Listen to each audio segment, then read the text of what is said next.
নেপালের বিপক্ষে জয়ে সুপার 8-এর টিকিট পেয়েছে বাংলাদেশ।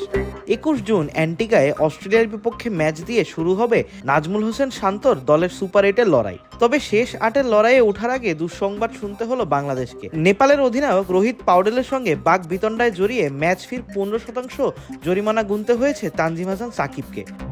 নেপাল বাংলাদেশ ম্যাচের দ্বিতীয় ইনিংসের তৃতীয় ওভারে নেপালের ব্যাটিং চলাকালীন দলটির অধিনায়ক রোহিত পাউডেলের সঙ্গে উত্তপ্ত বাক্য বিনিময় ঘটে তানজিম সাকিবের।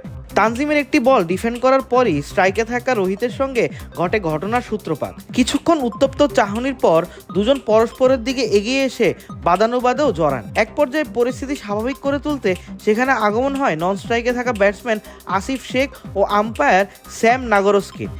ম্যাচ চলাকালীন অবস্থায় অবশ্য বোঝা যায়নি কি নিয়ে ঝামেলা হয়েছিল ভিনদেশি এই দুই ক্রিকেটারের মধ্যে। সেদিন ক্যারিয়ার সেরা বোলিংয়ে তানজিম একাই নিয়েছিলেন 4 উইকেট। বিনিময়ে এই তরুণ পেসার 7 রান খরচ করেন।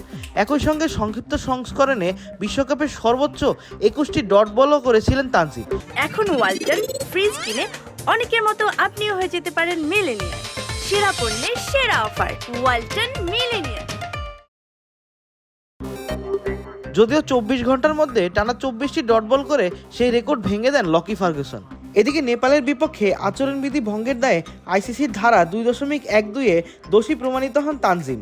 পরবর্তীতে ম্যাচ রেফারি রিচি রিচার্ডসনের কাছে নিজের ভুল স্বীকার করলেও ম্যাচ ফির 15% জরিমানা গুনতে হয় তাকে। বিশ্বকাপের সুপার 8-এর পথে নেপাল, নেদারল্যান্ডস ও শ্রীলঙ্কাকে হারিয়েছে বাংলাদেশ। এবার সুপার 8-এ 21 জুন অস্ট্রেলিয়া, 22 জুন ভারত ও 25 জুন আফগানিস্তানের বিপক্ষে খেলবে বাংলাদেশ। বাংলাদেশের সুপার 8-এর শুরুর দুটি ম্যাচের ভেন্যু অ্যান্টিগা। আফগানিস্তানের বিপক্ষে বাংলাদেশ লড়বে সেন্ট ভিনসেন্টে। আবিদ মোহাম্মদ, ক্রিক ফ্রেন্জি।